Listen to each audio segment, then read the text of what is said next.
Okay, cool. It's recording. Wait, let me just double check. All right. So welcome to week 7, lecture 7. Hopefully I got the number right this time. So today we'll be actually learning about how we send the request now. So last week we learned about like networking from a very high level, right? I didn't really show you much code, but I kind of showed you how you would interact with these what we call API endpoints. And we did so through Postman. And then on Wednesday, we released a demo about setting up CocoaPods, which is not directly related to networking. It's kind of indirectly related to networking in the sense that it allows you to make use of this pod called a Lamifier, which we'll be talking about today. And through this pod, you're able to kind of send these networking requests in a much more streamlined manner. So that will be the focus of today's lecture. Today, we'll be teaching you how to do, one, send these networking requests, and two, how to process them. And on Wednesday, we'll go through a worked example of how that is done pertaining to this week's project. And actually, some announcements first. This week's project is going to be your last project. Yay or nay? I don't know which team you're supporting, but it's going to be your last project. Just a quick note on this week's project. We are changing a few things. So that means that the project hasn't been finalized. So I'm sure you're very excited to get started early, but please don't get started just yet because the one on the textbook is a little bit old. So I'll have more updates about this on Wednesday's lecture. But the idea is that we will release it on Wednesday. So kind of after lecture on Wednesday, you can start working on it. And so to accommodate for that, we'll be pushing back the deadline to be due next Wednesday. And what that means is that if it's due on Wednesday, then the late deadline will be Friday. And after that, you guys can go for break. So that's great. All right. So that's the updates for Project 7. Now, what happens? Oh, sorry, that's a spring. Oh, sorry. What happens after Thanksgiving, not spring break? So after Thanksgiving, we'll be having, yes. So after Thanksgiving, we'll be having what we call a hack challenge. And the hack challenge is probably the most exciting part of taking these courses. It's where you come together with developers from the other courses, being so you won't be meeting Android members, unfortunately, because like your iOS, but you will be working with designers, you'll be working with backend developers to kind of fully build out this fully fledged app. And more details about that will be released later. Yeah, actually, this Friday coming up, we're gonna have our first hack challenge mixer. So you're gonna be able to meet any other partners that you might want to meet on any other sub teams. So like on backend, on design, you guys can like mingle on Friday. This will be from like 5 to 6, I believe. So it'll just be a way for you to kind of meet other people who you could possibly team up with. And I think the form to like choose which team you would like to be a part of is also going to be like due that day. However, you don't have to like choose a team. You don't have to make a team. If not, we'll make one for you. So no pressure with that. Yeah. Okay. So yeah, more about that will be announced later. But just a little bit of a little taster of what is going to be coming up, and it's very exciting because this project is something that a lot of people then end up like putting on their resume, and say you decide to continue working in tech, it's something that you can talk about during interviews. So I would definitely suggest building something that you really enjoy, or like of a theme that's something that really interests you. So it's something that will drive you to complete and do very well. Okay, cool. So that's the announcements. So before we move into the bulk of today's lecture, we're going to highlight some amazing submissions again. So today we're going to be talking about the submissions for P4, which is the table view one. So let me find. All right, so these are the two submissions. I think the first net ID is Wei.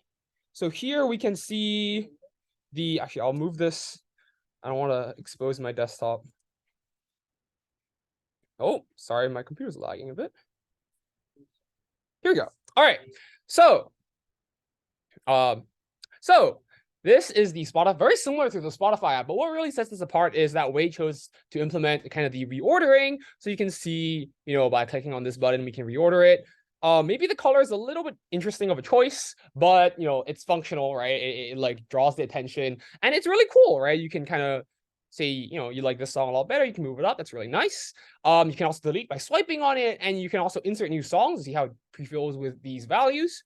You can also, set new songs, song, and you can change the picture, by clicking on some picture, and then change picture. Oh, sorry. Picture, choose, you submit, and it appears here. Yeah. So great submission from Wei. Great, that deserves a round of applause. But a really impressive project, which I found really cool, is Jason's, I think, right? This is your one.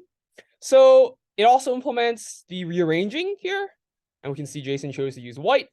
I couldn't yeah, and you can also delete them by clicking on this, and you can delete it, but I'll keep it there just for now because you can also swipe. Oh, you can also swipe. Oh, when I untap it. All right, give me 1 second. Unswitch the switch. Cool, you can do that too. All right, but one thing that really sets this apart is by clicking on it, you can actually play the song, right? Yeah, that was I didn't expect it to be that loud actually, but yeah, so really nicely done there, Jason. I think was this extra credit? Was this extra credit, right? Okay, so this was extra credit. I thought this is something like you chose to do separately, but still very impressive. And there's also the shuffle feature, right? You can like pick a random song, and like gives you a different song, right? And also, this color picker thing I find really cool, right? You can change the frame of the things using UI color picker. You can also set the thing here. Yeah, you can skip forward, right? Next song, right? Yeah, so hopefully this doesn't get copyright strike when I post this to YouTube. But if it does, whatever, I'll cut it out, right? But yes, amazing submission. Congrats to Jason. Really nicely done.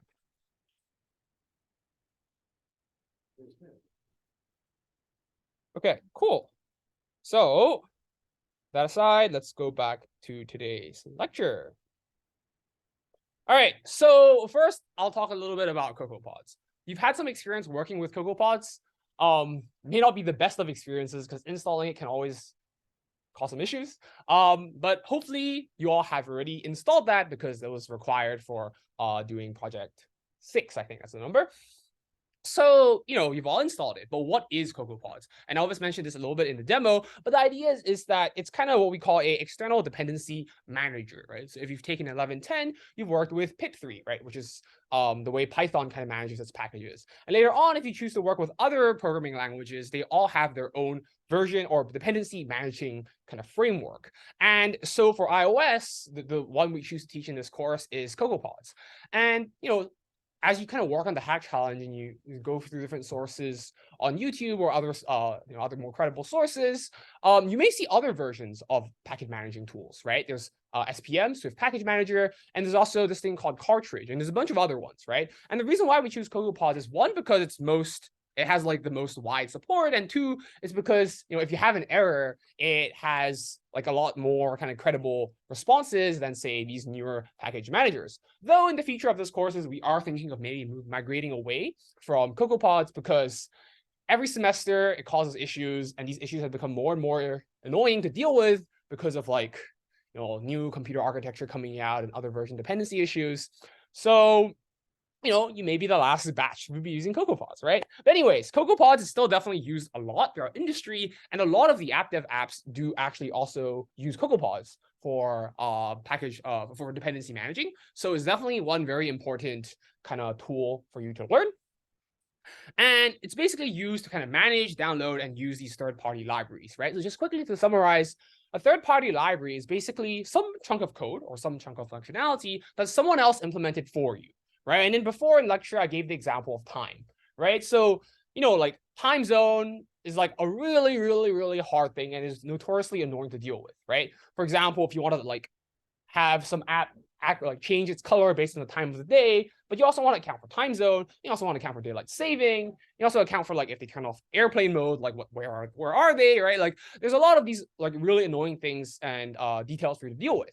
But if you just use someone else's library, right, just like get time or something, then you don't have to think about any of that, right? Because this someone else's code deals with that for you, right? So that's why using third-party libraries is definitely great, but it comes with an asterisk, right? Because a lot of the times, people are like, oh, cool, I'll just find a library that does that for me.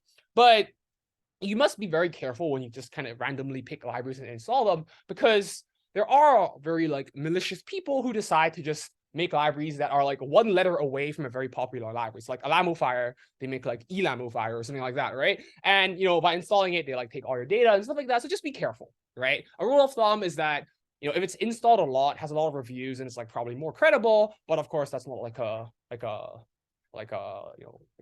catch-all rule. So just make sure you do your research before you pick a library. And if you have any questions, you can always come to us and we can help you just verify that it is, one, it works, and two, it is good to use. Okay, cool. So that was a very long-winded explanation, but this is basically what you're working with this week and last week and this week. All right. So using logo pods. Oh yeah, okay. So hopefully you've been able to do the first line with no issues. There's actually a whole lot of other stuff to install beforehand, but if you're able to get to this line and you're able to do pod init, good job, right? You've installed or set up a couple pods. And by doing pod init, it creates a pod file, which looks something like this. So this pod file is a lot longer than what you would have been working with in P6. But when it comes to the hack challenge, it may look something like this, right? Because say you want to have a pod to do constraints for you, well, that's Snapkit. Say you want to have a pod that kind of handles like login, right? If you want to use Google Sign-In, that's Google Sign-In for you. Say you want to track how long someone spends in searching screens on your app, well, that's Firebase Analytics for you, right? So there are a lot of these other pods you can start installing. And as you kind of check out these different libraries, this list will grow. And this is a kind of centralized location for you to, one, specify all the libraries that you use and also the version, right? So right after the name of it, sometimes you may see, okay, well, none of it is here, but sometimes you may see like an arrow or like a squiggly line that has like a number next to it, right? That specifies the specific version of the pod, okay? So the rule of thumb is first, you do pod init, then you kind of open the pod file, type in the libraries you want to do, close the pod file, and do pod install. Right, and that installs all the kind of libraries for you. And after you run pod install, you will see this white kind of blueprint-y file that appears, which ends in .xc workspace. After you do pod install, make sure you always open and work with the workspace file as opposed to the PBX proj file. And the reason is because if you want to use any of your pods, which hopefully you do because you installed them, then you can only access them through the workspace, okay? And yeah, that has to do with the way like the directory is managed by, but just, remember when you do pod install, use the workspace file instead of the PBX proj, okay? That has caused some issues before, so just make sure you check out for that. All right, so that's logistical stuff out of the way. Now let's talk about how we actually make these HTTPS requests using Alamophire. So what is Alamophire? So Alamophire is one of the many pods that I've shown you or that we've talked about today. But it's a great pod or a great library to kind of do networking because it abstracts away a lot of the kind of ugly detail that you otherwise would have had to work with if you didn't use a library, some networking library.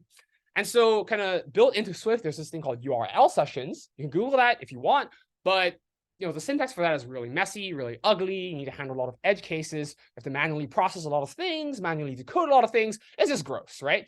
So to kind of abstract away all that detail, you just use Alamophire, which simplifies all of these configurations into short keywords, which I'll be showing you later. And it makes it a lot easier for us to kind of handle the Swift code. So before we actually dive into using or like the syntax of Alamophire or using Alamophire to send networking requests, I want to review what we talked about at the beginning of the course called closures. And the reason why is because closures are used a lot when sending and handling network requests because networking can take time, right? If I send a request for an image, it could be a very big image, right? It could be a 4K image and it takes a while to come back to me. So in that meantime, what do you want to do, right? You can't just have your app run and wait, right? And so a lot of times what you do is you send this closure, kind of this block of functionality that will what we call outlive the scope of what you're executing. And the idea is that, you just have this functionality be sent across and it's like, all right, you do your thing, right? But when you respond, execute this. That's called completion handling. And in order to do that, you use a closure, okay? So what is a closure, right? To review, a closure is a self-contained block of functionality.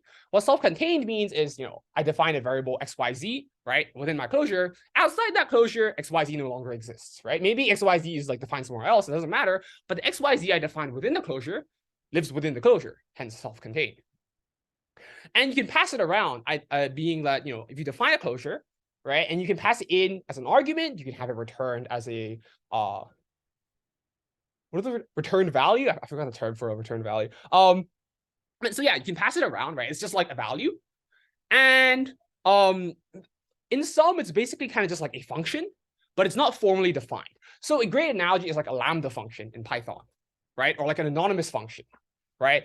I think anonymous function is OCaml. I forgot. But it's basically a lightweight version of a function. Okay. So there's a few distinctions I want to make, right? In terms of the syntax, it looks something like this, right? So you have like the signature squiggly brackets, beginning and the ending, right? And within it, you have this very streamlined syntax of an open parentheses and the parameters, right? If you have multiple parameters, they're separated by a comma. So it's like x, comma y, comma z, right? So within the parameters. And you close the parameters, right? And then you have an arrow, and that specifies the return type.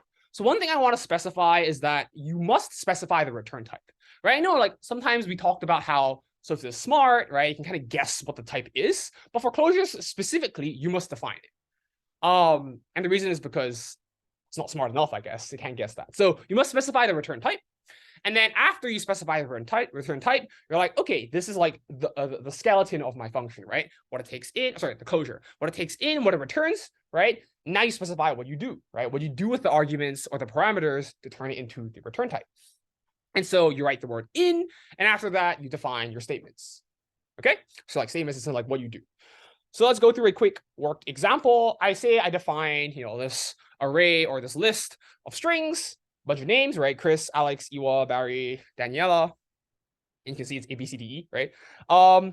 Okay, so this is a function, right? And we notice it's a function because it has the func keyword, and it has a name, right? It's called backwards. And what it does is it takes in two strings and it returns a Boolean value, right? So you can see it takes in two strings and it returns a Boolean here, right? And it basically returns if S1 is larger than S2. This is called a comparator, right? You don't have to know too much about this, but the idea is that often when you want to sort things, right? If you're sorting like numbers or like sometimes even strings, you don't have to specify, right? Because you kind of guess, oh, 1 is smaller than 2, therefore 1 goes in front of 2.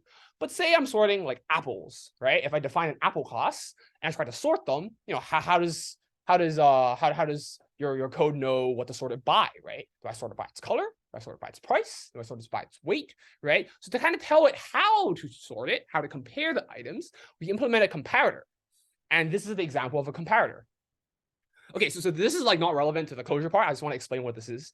But the idea here is, right, I pass in a function to the sorted function, a function to the sorted function. And what it does, it just sorts it in reverse order, okay? So this is how I would do it using a function. But say I want to do this exact same thing using a closure, right? Because you notice how, this backwards function is only like used once, right? I define it and I use it immediately. And it's kind of just like wasted, right? Like, I use this backwards variable, I assign it to a function, but what if I want to use like backwards for some like image later, right? So like, if it's just used once, right? Like this function is not really reused elsewhere. And it serves like a very, very, very small like purpose, right? Like it just adds a number to it, or like it returns a Boolean, compares the items, like really, really small pieces of functionality. Then we can replace it using a closure. And so the syntax of that, you notice how, I no longer define a variable beforehand. I just replaced whatever was inside the parameters or inside kind of the braces with the closure, right? And so notice the syntax here, right? So open parentheses, close parentheses, here's the arguments, right? So S1, S2, strings again. Arrow specifying the return type being a Boolean, and then the in here declaring that, okay, I'm done with like the skeleton. Now let's actually show me the functionality, and the functionality here is just to return S1 is greater than S2. Okay, so that's how a closure looks, what a closure does, and how a closure differs from a function. Any questions about this? Cool. This may or may not be a question on the Kahoot. So if you have any questions, you may want to ask now. All right, cool. So that's a closure. All right. Now let's see why we want to use closures, or like how we use these closures in networking. So the reason why we use closures is, as I mentioned before, right? Sometimes you don't know how long a request could take, right? So if I'm getting an image, it takes a while. But what if like the image doesn't exist, right? What if they have to go through a bunch of databases to find the images, right? And like a bunch of other reasons could happen. So you don't know how long it takes, right? And you don't want your entire like phone to just clog up and wait for that. So we have this kind of boxed up bit of functionality that we send over and just have it execute after the request gets sent or after the request gets returned. So that's kind of the main reason why. And we add this at escaping decorator to basically say, right, this function or this closure will exist after I finish running through my main chunk of code. So for example, I have a collection view, right? So when I have kind of the, or like a table view, let's just simplify it, right? So the table view have a bunch of rows, right? So where do I get the rows from? So I probably have to send a networking request to get the data for the rows. And like I load it basically whenever the app loads. So during the view did load. And so when I load it, I'm like, okay, get me all my data. But after I call that function, like I'm done, right? There's nothing else for me to load. So the view did load function is finished and it just completes, right? It returns and then it relieves the space for some other chunk of code to run. But say like after I call this view did load or like get all like data function, right? Like it's still running. So even though my view did load or like what I display on my screen is finished, right? I still need to wait for the data to come back. And so that's why we want kind of this networking request to live longer, or we call it the technical term is to outlive the scope of the original function. So this is just a really, really complicated explanation of why we add this at escaping decorator, right? If you later on you work with like more networking code, this will be a lot more clear to you. But for the sake of today's lecture and for the sake of the project, you don't really need to know the intricacies of this. I'm just explaining it to you just so that later on, if you want to review the lecture, it's explained somewhere. Okay. And don't worry, this will not appear on the code. All right. So this is a sample of the project last semester. And this should look familiar, right? What tool is this? Postman, right? So we used Postman in last lecture as well as last demo to kind of just pretend sending requests to, oh my God, I looked at the time, I got so shocked and I was like, oh, daylight saving. Anyways, okay, so we use Postman to send kind of requests to endpoints to get some data back, right? That's like basically what we're doing on the app as well, but we don't have this beautiful UI to do it for us. We actually have to implement it into code. But there are a lot of similarities we can draw, right? Which is the reason why I wanted to introduce Postman first before I kind of show you the nitty-gritties of the actual code, because it makes that transition a lot more concrete, right? Because you're like, okay, here I'm specifying the type of request. Oh, that's just like the dropdown in Postman, right? So I'm like throughout today's lecture, I'm going to be drawing these one-on-one comparisons from what you're writing in the code to the functionality in Postman. So one, when you're debugging it, it's a lot easier. And two, there's like this kind of visual anchor, so it's easier to remember. Okay, cool. So this is an example of a response. This is an example of a response from Postman. So this first chunk right before everything before posts, right? That's like the URL or the base endpoint. And after that, it's just like specifically which route I want to kind of hit. So this is a very simple GET request. I get all the posts, and the response gives me all the posts. So it gives me the timestamp, so when the post was written, the ID specifying the uniqueness of the posts, who wrote it, what is in the post, and some other information. Okay, so there's like this really long list of posts. And so, okay, I don't know why I zoomed in, but anyways, so to kind of the equivalent of clicking that one button, right? The equivalent of this very beautiful layout, and then clicking this. Oh, the button's not there. Okay, well I cropped the image, but like up in the right corner up here, there's like a send button, right, for Postman, right? The equivalent of like doing that is this, right? So lots to take in, right? But I'll go through this line by line, and if you have any questions, feel free to stop me. So first thing you ought to define, right? What is my endpoint, right? I could be sending a request to Google. I could be sending a request to YouTube. I could be sending a request to the iOS course P7 message board, right? Where are you sending a request, right? You need to specify that somewhere. And the reason why we define it using a variable is so later on when I'm sending other requests, right? So, within the same app, you're probably hitting very similar endpoints, right? Hosted by some, say, like the same backend, and you can reuse it, right? Instead of having to type the entire long chunk of the string, you can use, remember, string interpolation to basically fill it in. And that's what I do here, right? So I have a function that handles my network requests, right? And it's static. We'll explain the reason why it's static later on during demo, but just for now, it's a function, right? And when I call the function, I get all my posts, okay? it takes in what we call a completion, right? I'll talk about this at the very, very end. But the idea is, yeah, so the idea here is that you, when you call this function, right, you basically get all the posts. And after you get all the posts, the completion gets called. Okay, that's an order of events. You call the function, try to you wait, right? It's getting its data. And then when you get it, then the completion gets run. Okay. So again, I'll talk about the completion at the very end because it's kind of like what happens actually in a network request. The completion gets run at the end. But let's go through this line by line now. So first, as I said, you specify the endpoint. And this endpoint corresponds to the thing in the top bar of Postman, right? That's where you specify the endpoint. And notice how over here in the actual code, I use string interpolation and I specify, the /post/all, right? And that's because, say for example, you have posts/posts/ a specific person's post, right? But the first part of the API request, or say first part of the URL is the same. So you can use string interpolation, you do /post parentheses /post/post ID, right? So you can use reuse the host variable to do that. And then after you specify the endpoint, right, you want to do af.request. Okay, let me go back to this part. af.request, af stands for alarmofire, right? Alarmofire.request, and then you specify the endpoint, right? So that's kind of the part where you're actually calling the function to send the request, okay? So that's why you pass in the endpoint. And then you want to specify what method you're using, right? Remember, we had get, we had post, we had delete, we had, I don't know, potato, there's a lot of other ones, right? So which one you use, you specify here, right? And it's nice in the sense that, and I'm sure you've already seen this before in previous projects that you've done, but if you kind of just press the period button when you're working with a project, a lot of times it autofills with really helpful suggestions, right? So if you want to implement a color, you do background color equals to dot, and it just gives you a bunch of suggestions, right? You can do the same thing here, and we'll show you again in demo. But when you press a dot here, it'll just suggest you a bunch of common request methods. So it could be a get, it could be a post, right? That's where you specify it. So after you specify the endpoint and you specify the request method, then, this corresponds to that part, right?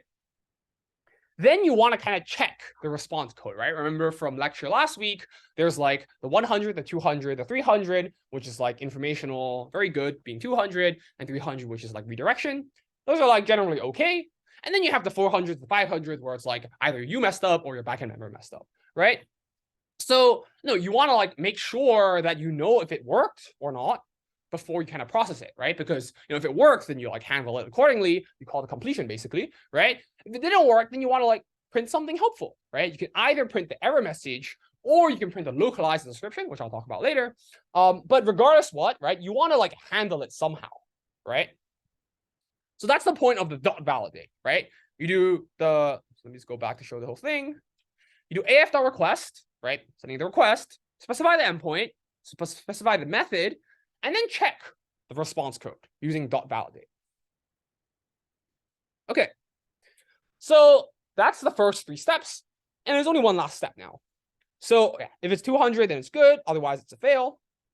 And then you handle the response, right? So again, handling the response here does not entail oh, I have a list of data. Let me populate the cell over here. I know, right? That populating the cell part, that part is in the completion, right? And we'll talk about that at the end. The idea is that over here, by processing or handling the response, what you're really doing is you're taking the response, which is some big string or some a bunch of bytes, right? And you turn it into our golden standard JSON, right? Or at least it's the standard that we've agreed on with kind of the backend course, right? And the idea is that, okay, if it worked, right? And the way you do that is you create a switch, as we learned before, right? The switch, you can use it to differentiate between different cases. And it's very good here because there's 2 cases, right? It worked, it didn't, right? So you switch on the kind of the result and you see, right? If it worked, so if the case is success, then you process it accordingly. Otherwise, if it's failed, then you just print the message, okay? So let's look at the first case first. So in the case that it worked, right? We want to turn this kind of a bunch of bytes or this string of garbage, right? I want to turn that into a JSON, right? Because we know for a fact And this is something you have to agree with the backend course. And we already did, so we're telling you that this is a JSON. So how you turn it from this mumbo jumbo of computer stuff into JSON, right? You don't have to really do that because there's this kind of given way of decoding it using JSON decoder. So you first create the JSON decoder. It's kind of like creating a variable or like creating a class, right? And then you can just use the JSON decoder to basically decode the response.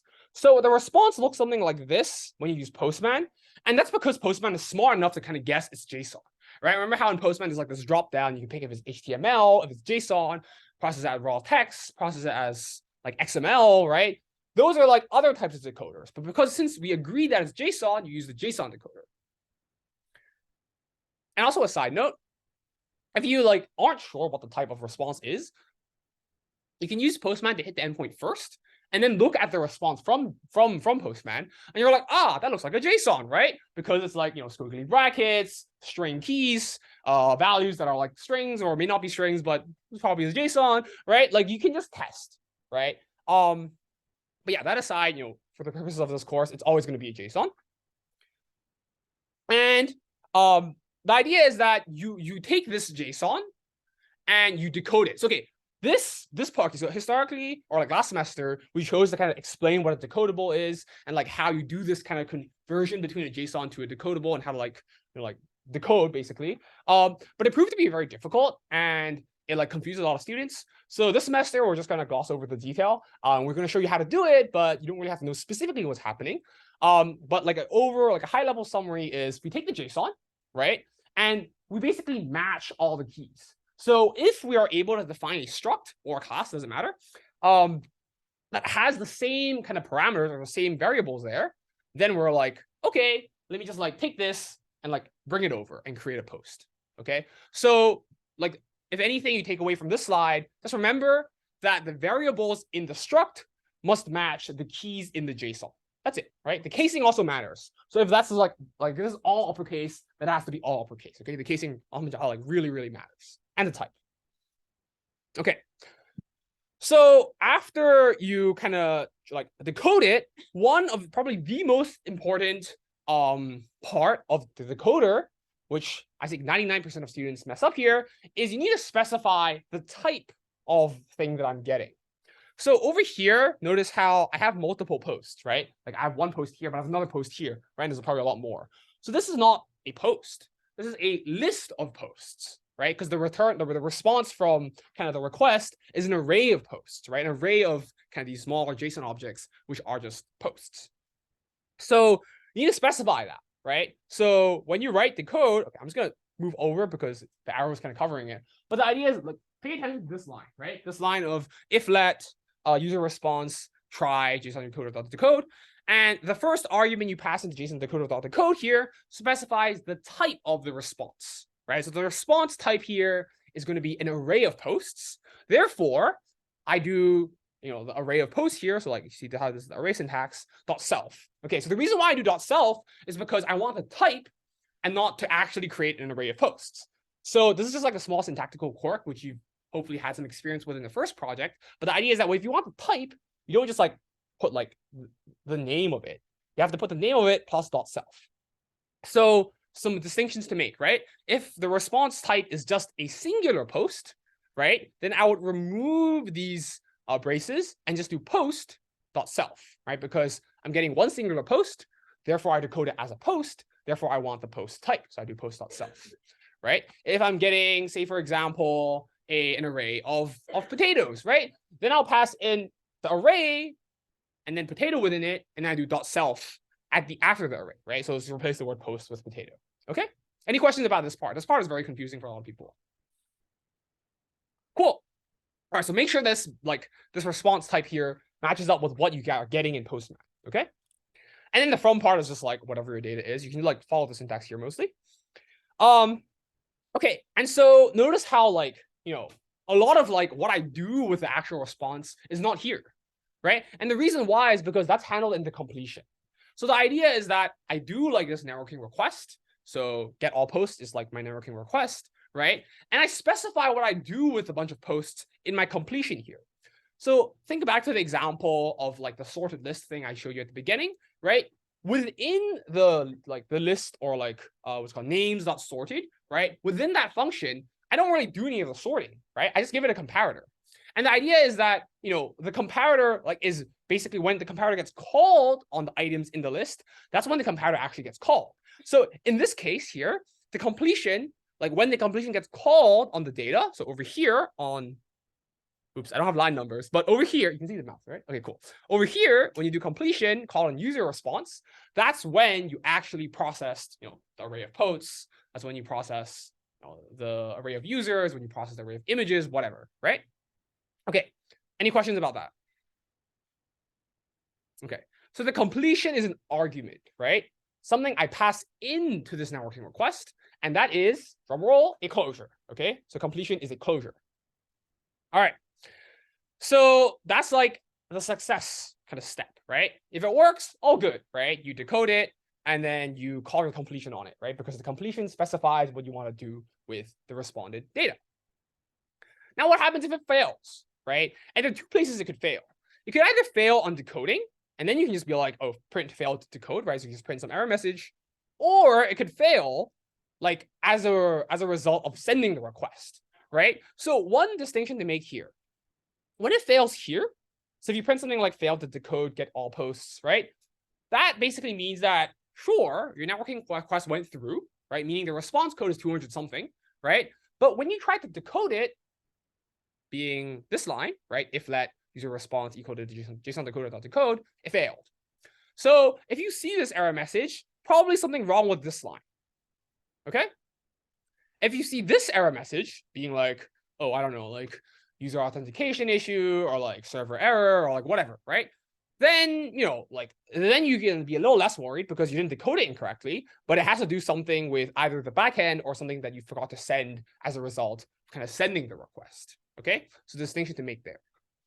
And over here in the error case, it's pretty simple, right? You just print some error message, and you have two choices. You can either print error, you just print the entire error, right? I mean, that's okay, because you like see everything that you need to see, but a lot of times it could get very long, right? So a method that we use instead is you do error.localize description, which usually gives you just enough information to decode what the issue is, or kind of like to parse what the issue is, but sometimes it's not enough. Right? So when the localized description is enough, that's great, right? It's usually like 1 or 2 sentences. If it's not enough, then you resort to just printing out the entire error, which is also okay, right? Just make sure that, when we're running your app for like the project, for the hash challenge submissions, you kind of like remove the excess print statements. So, kind of like error handling and printing to like the console is usually fine, right? In fact, in production apps, usually it's suppressed because you don't really see it. But, like for example, print here or like print ran this line, right? Those functions or those like print statements should be removed, right? When you submit it. All right, so that's the entire flow of sending a network request. Any questions about what I covered here? Any questions about the steps? Any questions about the syntax? Any questions about any one of these 4 parts? Yes. Where did you define the completion? Yeah, so good question. The completion function is an argument. So when I call the get all posts, for example, I do like network manager dot get all posts because it's a static function, right? And when I call the function, I pass in the closure. So if we go back to like this slide here, right? So notice how when I call like the dot sorted, right? Within this function call, so the analogous version would just be like dot get all posts, right? I specify the closure when I actually call the function. So like this would look something like, in your view did load function, we would do like, data is equal to network manager dot get all posts. And then within the closure, you're like, array dot populate or something like that, right? Yes. Back to Yes. So does alarm of fire handle like the success and failure case, like knowing that 200 was success and that like 400 would be a failure? Like you didn't, or at least in this snippet, you didn't define that 200 is a success and not like 400. Anything else besides 200 would be a failure. Yeah, so great question. And yes, alarm of fire handles that for you, and it handles it here, right? When it does dot validate, what it does, it basically wraps kind of what it gets from the response into a switch state or into like a like another object that has a result, right? So if I didn't have to validate here, you just get like whatever the response gives to you. But after you do dot validate, you get something that has the property dot result. And dot result is a something of type either success or failure, right? It's some enum that has those two cases. Okay. And so it handles it for you where anything in the 200 realm is a success. I think it also considers 100 as a success, but I'm not too sure. And anything else that's in like the 400, 500, or yeah, those are considered failures. Yeah. All right, if we have no questions, let's move on to the Kahoot. I wonder if they fixed that clock. You might want to turn on your volume.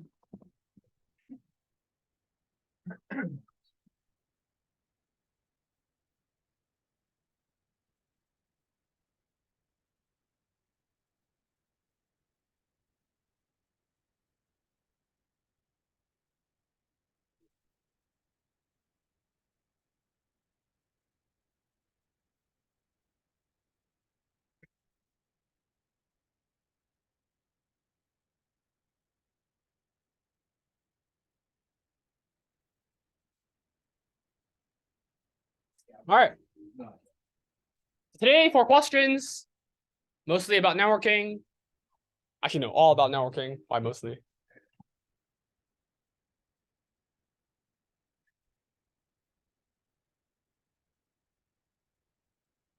So make sure you join with your net ID if you want credit for attendance. So whoever David was, make sure you join with your net ID.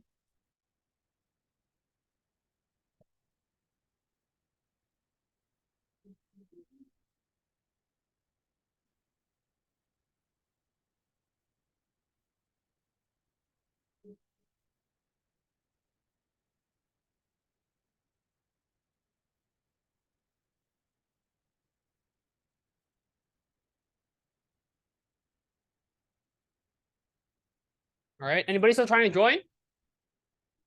You give it 10 seconds. 10, 9, 8, 7, 6, 5, 4, 2 to 1. All right, let's get started. All right. Cool. So drum roll, first question.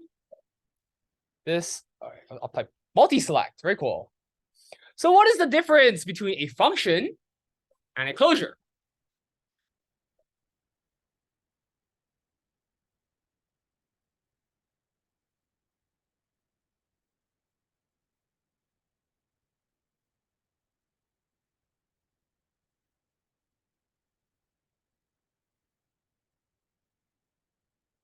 All right, very nice. So again, I was debating whether or not I should include this question because it's like very nitty gritty, but it's just to drive home the differences between a function and a closure, right? They're largely very similar. Most of the differences are syntactical, right? So like, one has like a func, one doesn't, one has like the in, one doesn't, one has a name, the other doesn't, but mostly they're basically the same, right? Some people even consider closures as a function, and you can just you can probably use them interchangeably, but just remember that they are slightly different, okay? All right, so that's the first question. And I think the next question is of a new format because I have Kahoot Premium and I want to flex the Kahoot Premium. This is a puzzle type question. And the idea is you want to order these in the correct order. So you should see, I tested this earlier, you should see like a bunch of different colors.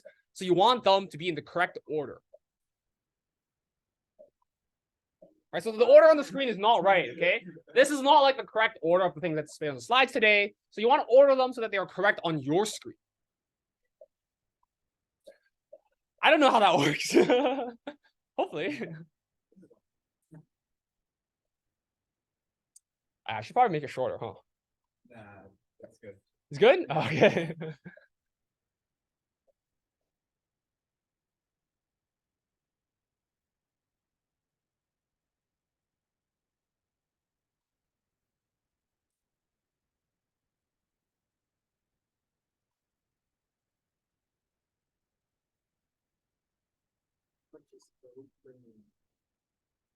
So, I'm sorry?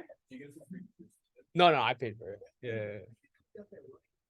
All right. So, first, you define the endpoint, right? So that's like, iOS course, message board, .kahoot, whatever, right? That's like some reusable string that you probably use. Then you specify the method, right? .get, .push, .post, .delete, .put, like whatever, right? Whatever that is. Make sure you check for that. Then you want to check the response code, and finally you handle the response. Okay, so first of all, this is not like the order in which you want to implement it. Like maybe you could implement in this order, that's also fine. It's just that these are the 4 things you want to check for in that specific order when you're actually sorry, I guess this is what you want to do when you're implementing. Sorry. But the idea is that these are like the 4 error places where like people have most errors, and so I highlighted them in like 4 steps in today's lecture. Okay. All right, I like this question format. Maybe I'll use it more. Oh, okay. A lot of people changed. All right, so the rest of these are normal questions. So if I have a list, actually, I said the answer to this today in lecture. But if my response contains a list of potatoes, how will I decode that?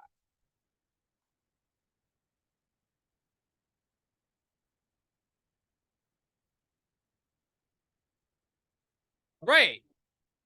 So JSON decoder, right? Not like any decoder. And so actually one small like thing I want to mention here is that these are just variables, right? I could call it like potato decoder or whatever, right? But like specifically what sets these apart from that is that in this course, at least, we're specifying that everything we get as a response is a JSON. So make sure you use the JSON decoder, or at least you define a variable that is instantiated using the JSON decoder type, and you decode it as JSON. Next thing, right? The type in which you decode it must correspond to the type of the response object. So if I'm getting a list of potatoes as a response object, then I want to decode it as so. So this is incorrect because it's just a potato. This is incorrect because it's not using the JSON decoder. Now, the difference between these two is that one has a .self and one doesn't, right? Remember, you must use .self just to get the type, as opposed to like actually creating a list of potatoes there. And in fact, this won't even compile because it won't compile. So make sure you add the .self. All right, last question. Yep, last question. Okay. So what should I do if my network request fails?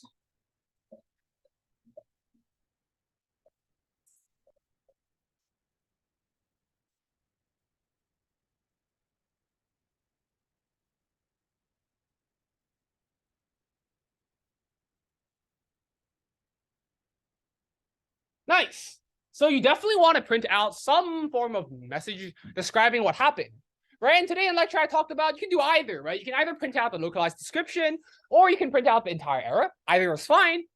And you should definitely, if you have a lot of issues with the code, you can come to office hours, but don't cry over it, right? It's just, at the end of the day, it's just a project, right? It doesn't really define you in life. So put your best foot forward. If it doesn't work, it doesn't really matter, right? If you have any questions, please do come to office hours.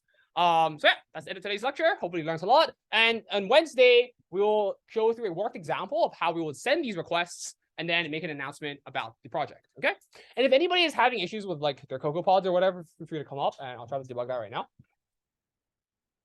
Give me 1 second. Let me stop the recording.